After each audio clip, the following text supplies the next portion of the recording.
Good afternoon everyone. So for this afternoon, ayan, nagising ako kasi dumating ang ating parcel.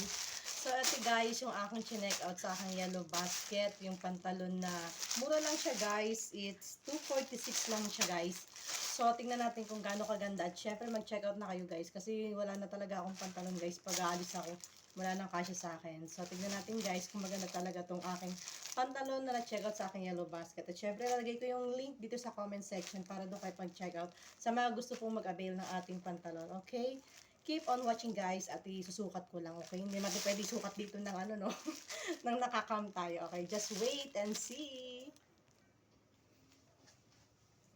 So, ayan guys, ito na pala yung pantalon na aking inabil sa aking yellow basket. So, as you can see guys, sobrang ganda niya.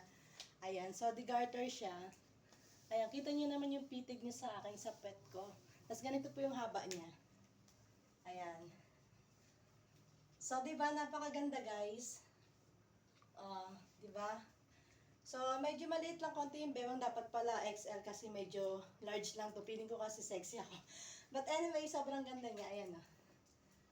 Mag-check out na po kayo, dark blue po yung sa akin. Kung gusto niyo po ng meron pong bulsa, meron po doon. Kaya lang yung sa akin, hindi ko nalagyan pala ng may bulsa, pero okay lang. So, ayan.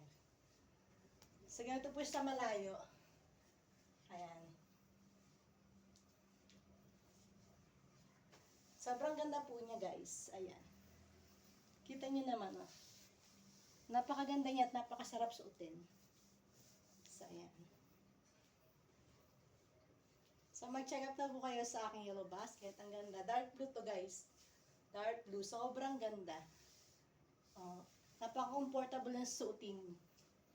Ayan,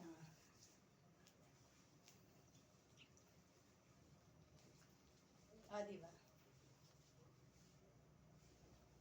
Nakakapit siya ng puwet. Look at that. Yan. So, mag-check out na po kayo guys sa aking yellow basket.